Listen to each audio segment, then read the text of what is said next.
The Champagne Glass Confession, a Miss Marple mystery. Hi there, welcome back to Haunting Vales. Tonight's mystery begins with a single champagne glass and a confession whispered during an elegant evening gathering. While everyone dismisses it as careless conversation, Miss Marple suspects those few words may be the key to a carefully hidden crime. Before we uncover the truth behind the champagne glass confession, don't forget to subscribe for more haunting Miss Marple mysteries on Haunting Vales.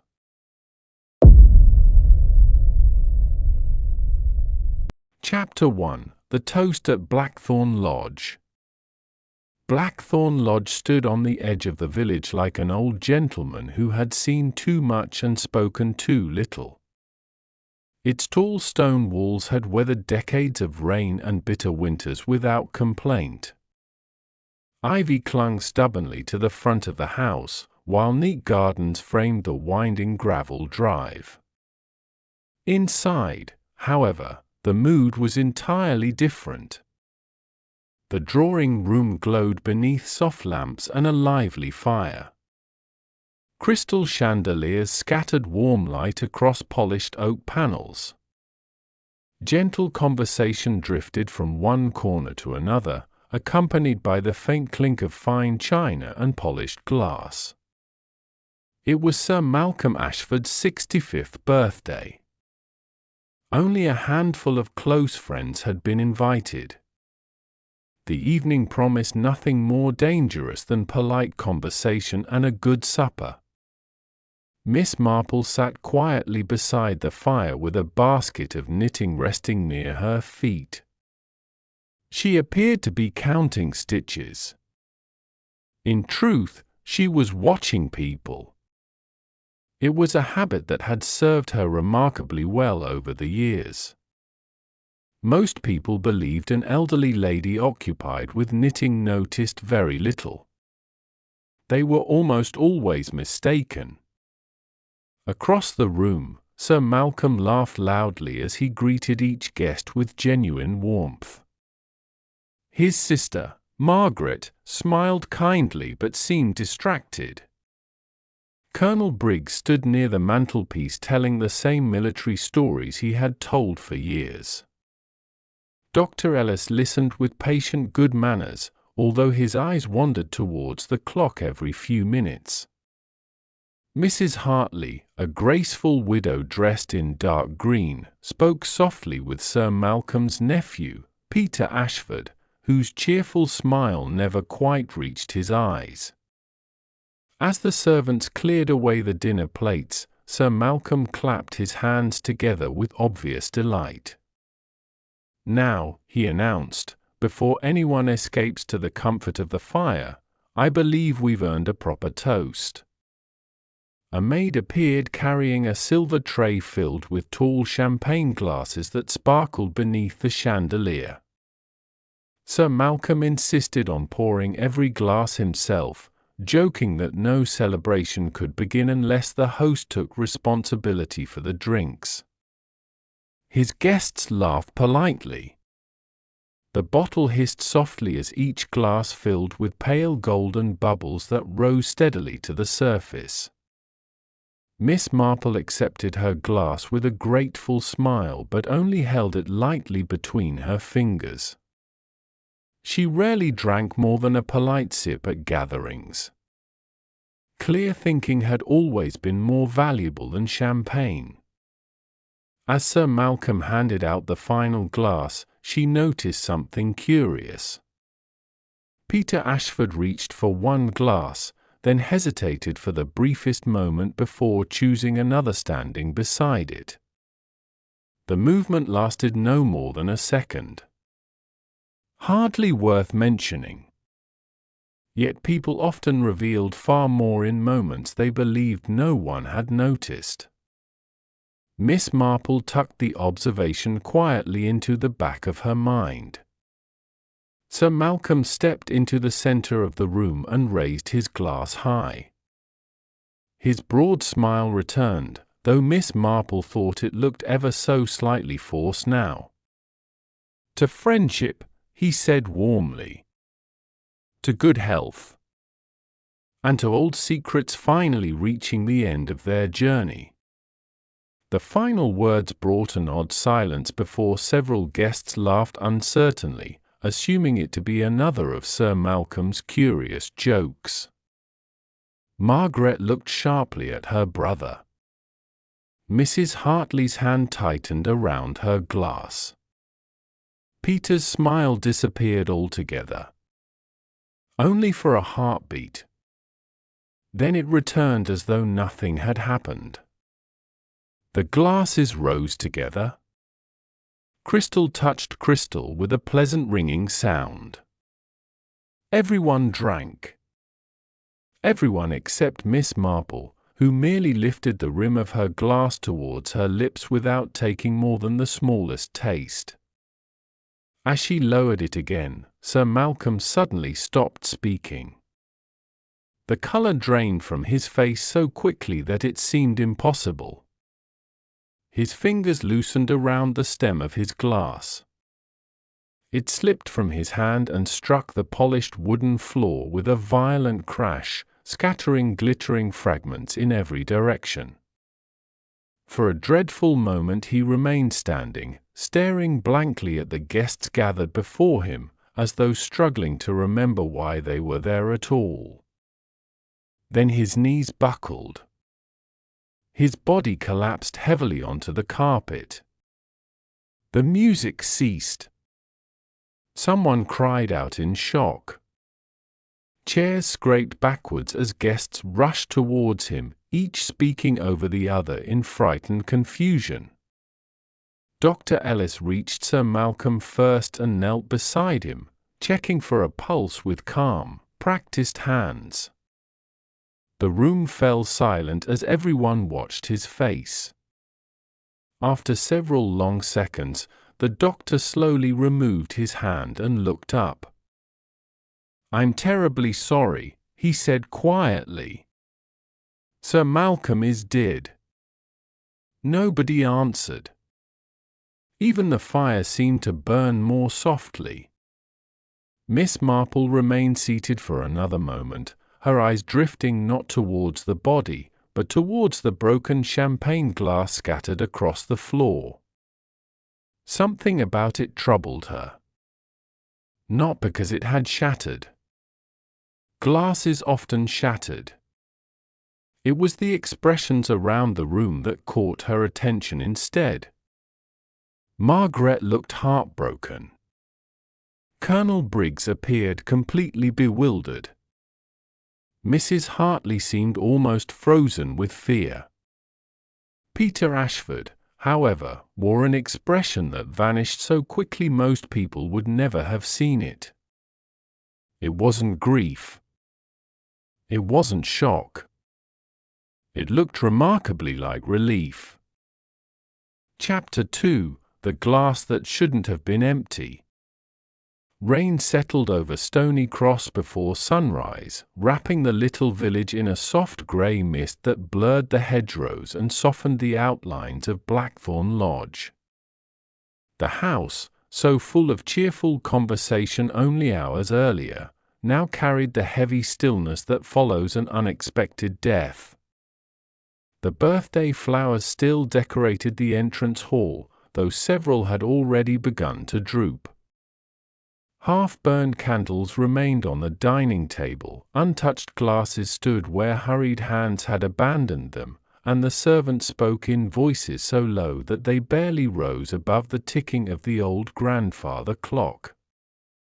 Miss Marple had always believed that a house remembered its happiest days and its darkest ones equally well. Blackthorn Lodge was remembering. Every room seemed to whisper that the previous evening had ended before its true purpose had been fulfilled.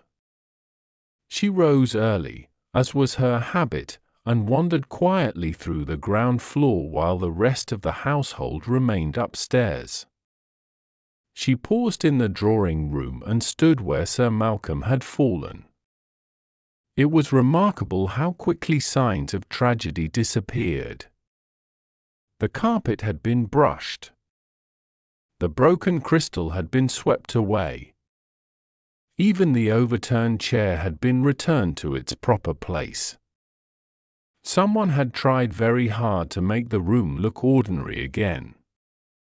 Yet ordinary rooms did not leave such uncomfortable feelings behind them. Miss Marple slowly looked around the room, replaying every moment of the toast.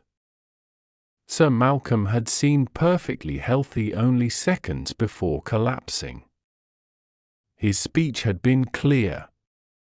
His smile had appeared genuine enough. Then he had spoken those curious words about old secrets finally reaching the end of their journey. Several people had laughed politely. Others had not laughed at all. She remembered Margaret lowering her eyes. She remembered Mrs. Hartley gripping her champagne glass so tightly that her knuckles had turned white. Most of all, she remembered Peter Ashford changing his mind about which glass to take. It had seemed a meaningless little hesitation at the time. Now it refused to leave her thoughts.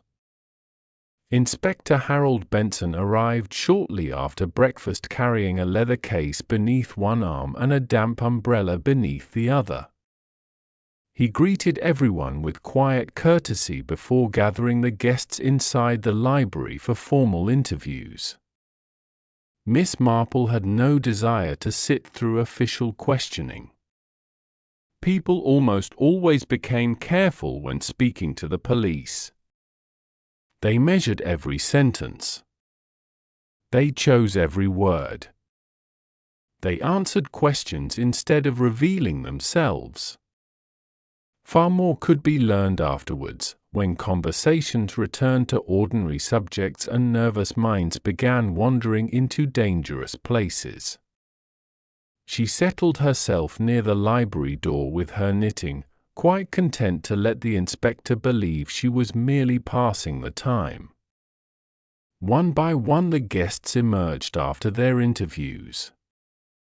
Colonel Briggs came out first looking mildly irritated, complaining that policemen nowadays asked far too many questions about perfectly ordinary evenings.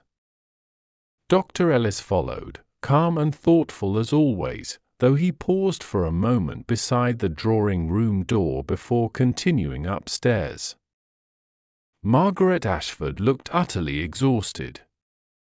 She stopped beside a portrait of her late parents hanging in the hall and stared at it for several silent moments before disappearing towards her bedroom. Mrs. Hartley left the library wiping her eyes with a folded handkerchief. Peter Ashford was the only one who emerged wearing what appeared to be a confident smile, but Miss Marple noticed that it faded the instant he believed nobody was looking.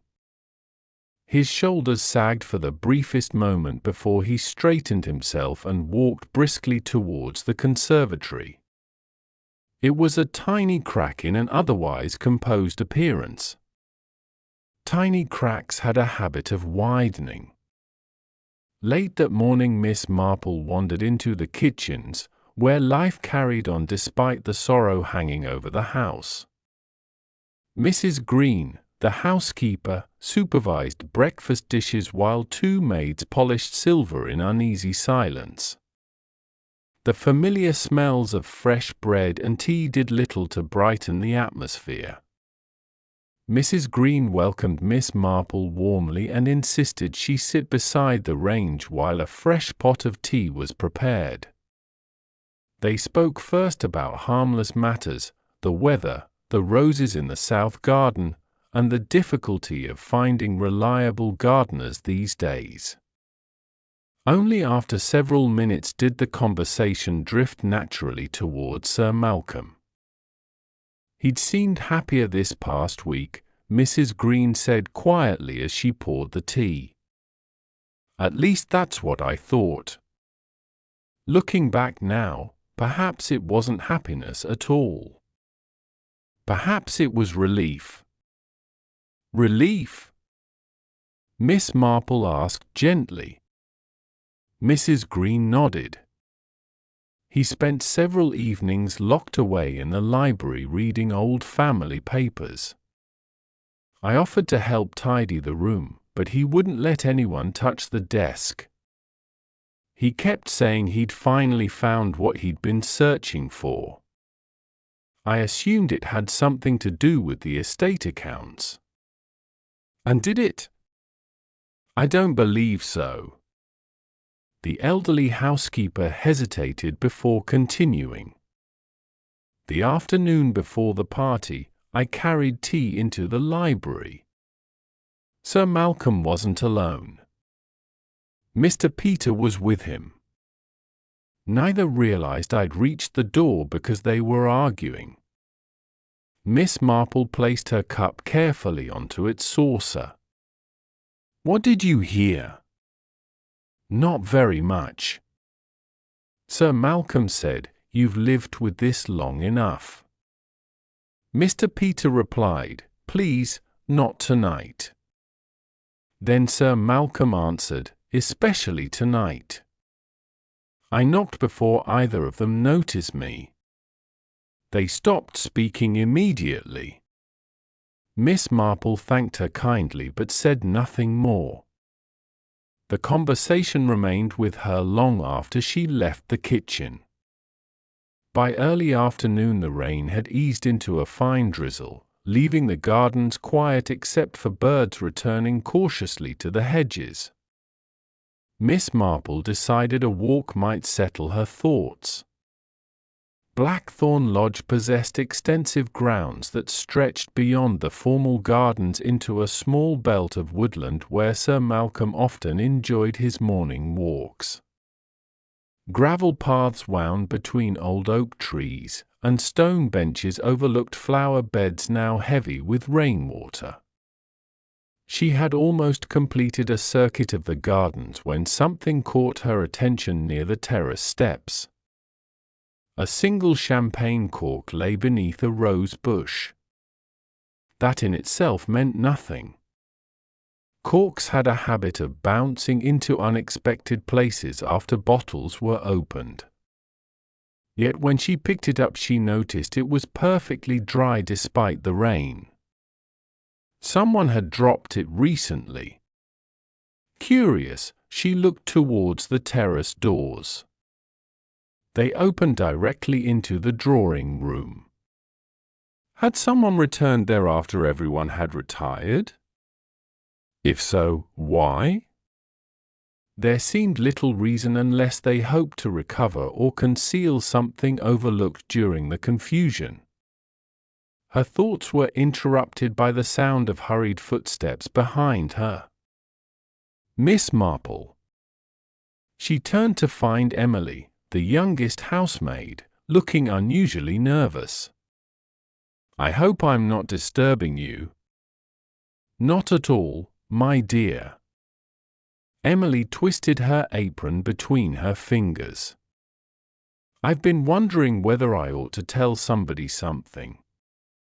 "What sort of something?" "It's probably foolish." Foolish things often become useful. The girl glanced towards the house before lowering her voice. "Yesterday evening, before dinner, I was polishing the silver outside the drawing room. Mr. Peter came in while nobody else was there. I only noticed because I heard glasses touching together." Miss Marple's interest sharpened immediately. "How long was he inside?" "Only a minute." "Perhaps less." "Did he say anything?" "No." "What was he doing?" "I couldn't see clearly through the doorway." Emily looked embarrassed.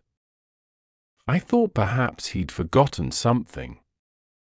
"And now?" "Now I keep wondering whether he moved one of the glasses." Miss Marple thanked the girl and gently advised her not to mention the conversation to anyone else.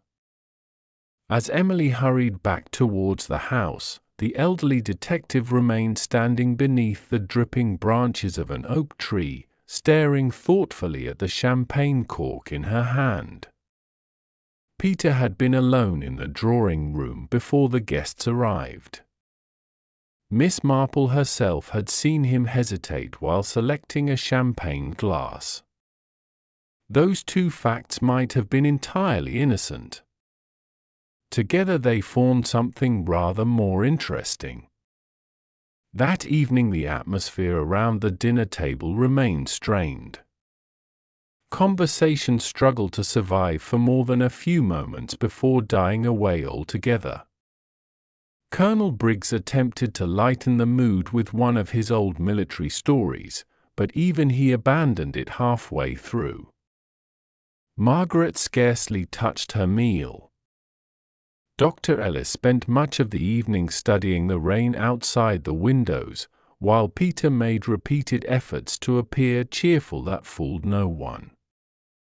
Mrs. Hartley remained unusually quiet until supper ended, when she approached Miss Marple privately. "If you've a few minutes," she said softly, "I'd be grateful for your company." They retired to the morning room where a small fire burned despite the mild weather. Mrs. Hartley poured tea with hands that trembled ever so slightly. For several minutes neither woman spoke. The silence was not uncomfortable. It simply allowed anxious thoughts to gather the courage to become words. "I argued with Sir Malcolm yesterday," Mrs. Hartley admitted at last. "The inspector already knows that much." "So he told me." "He wanted to make a speech after the birthday toast. I begged him not to." "Why?" "Because I knew it would hurt people." Miss Marple looked at her steadily. "What was he planning to say?" Mrs. Hartley closed her eyes for a moment. "A week ago he found a packet of old letters hidden inside a false drawer in his late brother's writing desk. I never read them, but Sir Malcolm did. Afterwards he came to see me looking different. Almost frightened. He said he'd spent 20 years believing the wrong person. He said he'd finally discovered what truly happened on the day Edward Ashford died." Miss Marple remained silent, encouraging her to continue. "He told me he couldn't keep the secret any longer. I begged him to think carefully. Old tragedies don't always become easier with age. Sometimes they become heavier. He simply shook his head and said, 'If I stay silent now, I'll be protecting the guilty instead of the innocent.' Those were his exact words." The room fell quiet once more. Rain tapped gently against the windows while the fire crackled softly in the grate. Miss Marple wrapped both hands around her teacup, though she had long since forgotten to drink from it. One sentence continued echoing inside her mind. Protecting the guilty instead of the innocent. That changed everything. Sir Malcolm hadn't intended to expose a financial scandal. Nor an affair. Nor some petty family quarrel buried beneath the years. He had uncovered the truth behind Edward Ashford's death, and someone in Blackthorn Lodge had decided that truth could never be allowed to leave the drawing room alive. As Miss Marple walked slowly back along the corridor towards her bedroom, she found herself looking once again at the polished cabinet where the crystal glasses had been placed after washing. There were 8 of them standing neatly in a row, catching the light from the wall lamps. 7 looked exactly alike. The 8th did not. Near its rim, so faintly that only careful eyes would notice, remained the smallest trace of pale rose lipstick. Miss Marple smiled ever so slightly. At last, something real. The poison had started the mystery. The champagne glass was going to solve it. Chapter 3: The Confession in the Champagne Glass. The rain finally gave way during the night, and by morning the clouds had begun to break apart over Stony Cross. Thin shafts of sunlight drifted across the gardens of Blackthorn Lodge, catching drops of water that still clung to the roses and hedgerows. It should have been a peaceful sight. Instead, the house carried an uneasy calm that often settled over places where truth was waiting to be uncovered. The servants went about their duties with quiet efficiency, though every conversation stopped the moment footsteps approached. Even Inspector Harold Benson, who had spent most of the previous day believing the case was nearly complete, found himself returning to the lodge with a growing sense that something important had escaped him. Miss Marple had asked him to gather every guest in the drawing room after luncheon. She offered no explanation, merely assuring him that waiting another day would serve no useful purpose. Benson had learned enough over the past 24 hours to recognize that when Miss Marple spoke with such certainty, it was usually wise to listen. By 2 o'clock the drawing room looked much as it had on the evening of Sir Malcolm Ashford's birthday. The chairs had been arranged in a broad circle around the fireplace, the curtains were drawn back to allow the afternoon light inside, and another bottle of champagne stood unopened upon the same silver tray that had been used during the celebration. No one seemed comfortable sitting too close to it. Margaret Ashford occupied the chair nearest the window, her face pale but composed. Colonel Briggs stood with his back against the mantelpiece, impatiently tapping his walking stick against the carpet. Dr. Ellis remained beside the bookcase with folded arms, quietly observing everyone else. Mrs. Hartley clasped a handkerchief in both hands, while Peter Ashford wandered restlessly from one side of the room to the other before finally settling near the piano. His outward confidence had begun to crack. There were dark circles beneath his eyes, and every unexpected sound seemed to make him glance towards the door. Inspector Benson closed the drawing-room doors and looked towards Miss Marple. "Everyone is here." "Thank you, Inspector." She rose slowly from her chair, placing her knitting neatly beside the fireplace before turning to face the room. There was nothing theatrical about her manner. She spoke as though discussing the weather over afternoon tea, yet every person present found themselves listening. "When people think of murder," she began quietly, "they often imagine clever poisons, hidden weapons, or elaborate plans. Those things certainly exist. Yet they are rarely the heart of the matter. Murder almost always begins somewhere much simpler. It begins with fear. Fear of losing something. Fear of disgrace. Fear that a truth carefully buried will suddenly find its way back into daylight." Nobody interrupted. "Sir Malcolm intended to tell all of you something before he died. That much is beyond question. His final toast was not prepared on a whim. He had spent days reading old family papers, speaking privately with several people in this room, and reaching a decision he believed could no longer be delayed. He intended to reveal the truth about the death of his elder brother, Edward Ashford." Margaret slowly looked up. "You know about Edward?" "I know enough." Miss Marple glanced towards the inspector before continuing. 20 years ago, Edward Ashford died during what everyone accepted as a tragic hunting accident. The matter was investigated. The evidence appeared straightforward. No one questioned it again. Sir Malcolm himself believed the explanation until very recently, when he discovered letters hidden inside a secret compartment of his brother's writing desk. Dr. Ellis frowned. What sort of letters? The sort written by a man who had begun to suspect someone close to him. A heavy silence settled across the room. Edward believed someone had been lying to the family for years. He intended to confront that person shortly before his death. Peter lowered his eyes. Miss Marple noticed. So did Sir Malcolm.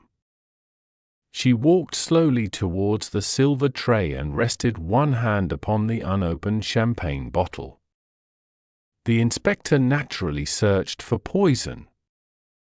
He found it. The quantity, however, was remarkably small.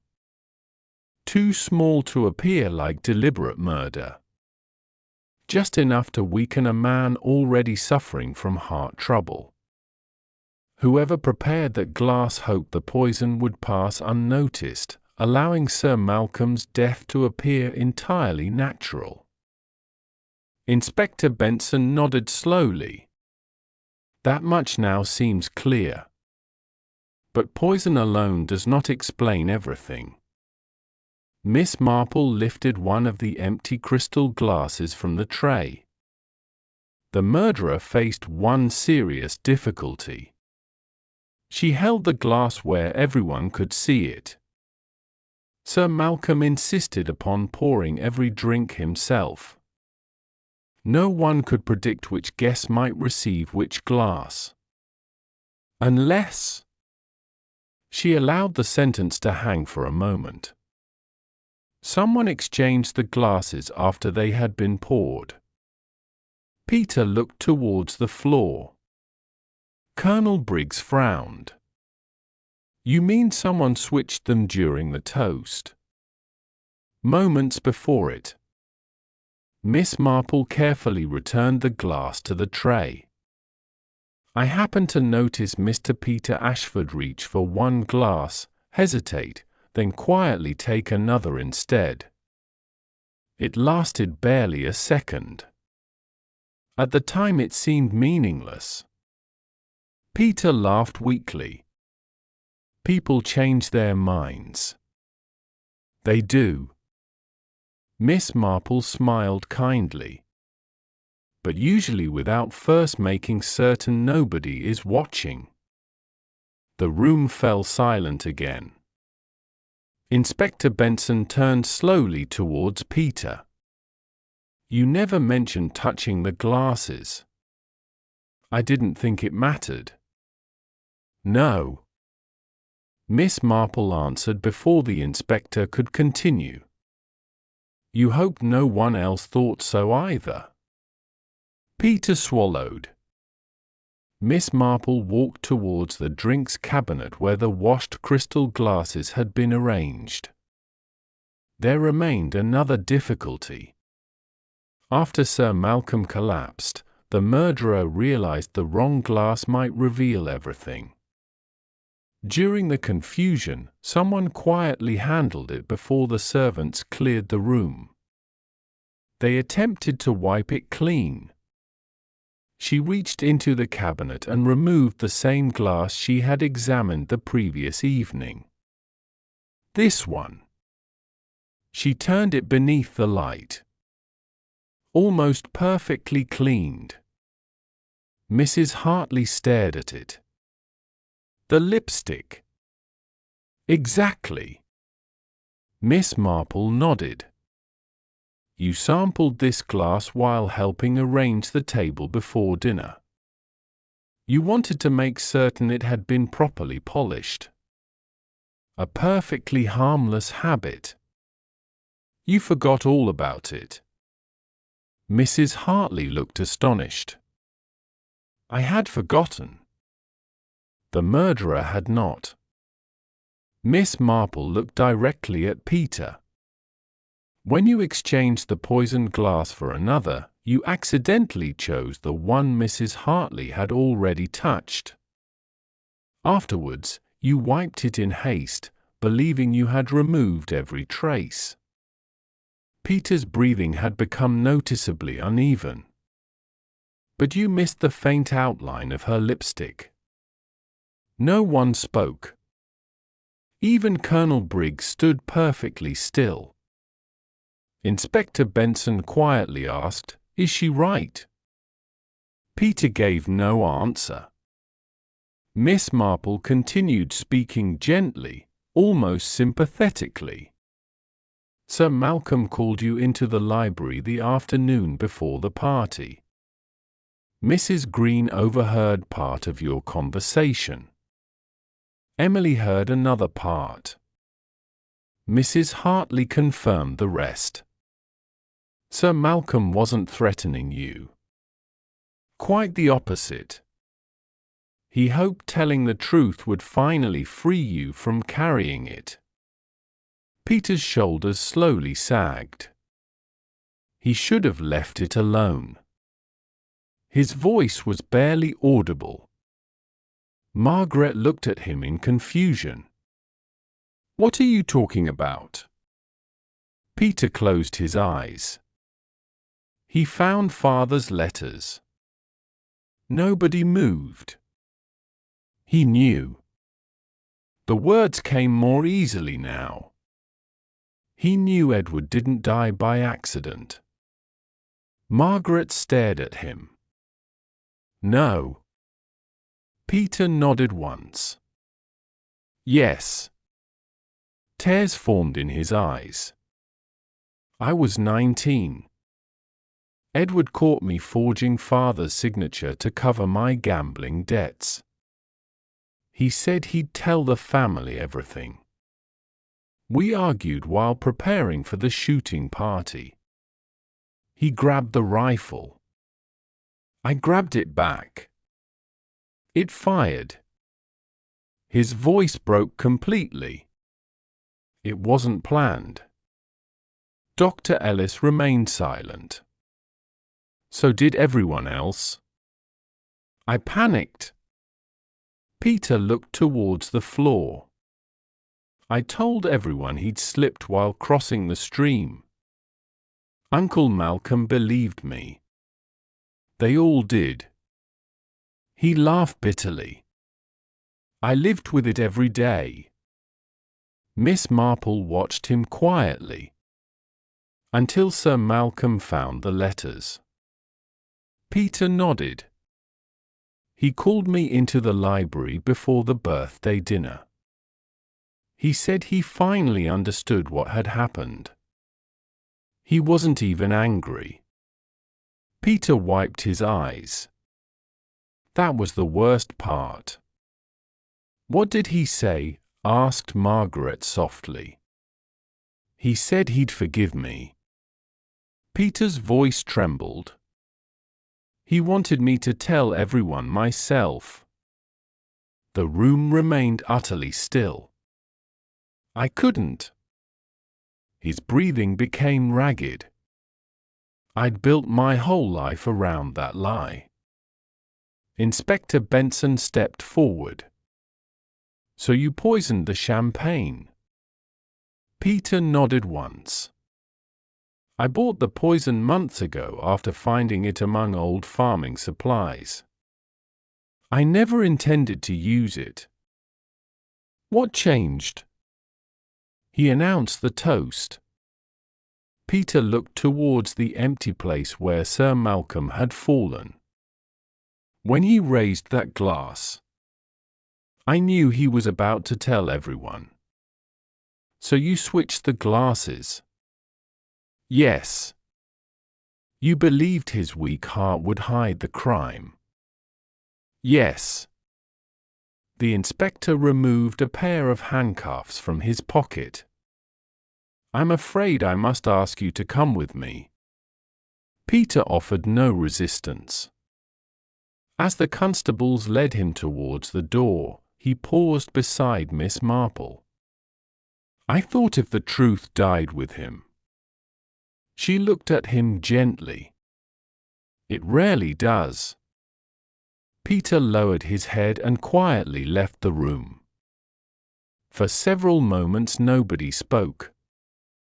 Margaret sat weeping silently into her handkerchief while Mrs. Hartley rested a comforting hand upon her shoulder. Colonel Briggs removed his spectacles and stared into the dying fire. Dr. Ellis slowly exhaled, as though releasing a burden he had carried since the previous evening. Inspector Benson remained beside the doorway before finally turning back towards Miss Marple. I was looking at the poison. A reasonable place to look. You were looking at people. They're usually less reliable than poison. He smiled faintly. And yet somehow more revealing. Miss Marple picked up her knitting once again and settled back into her chair beside the fire. Outside, sunlight finally reached the front gardens, chasing away the last of the morning mist. Blackthorn Lodge looked peaceful once more, but she knew appearances had fooled better people than Inspector Benson. They always would. Evil rarely arrived wearing a villain's face. More often it smiled politely, raised a champagne glass with everyone else, and hoped no one noticed the smallest movement at exactly the wrong moment. If you enjoyed solving the champagne glass confession, don't forget to subscribe to Haunting Vales for more original Miss Marple mysteries. There are always more quiet villages to visit, more old manor houses hiding impossible secrets, and somewhere another perfectly ordinary gathering waiting to become the scene of a most extraordinary crime.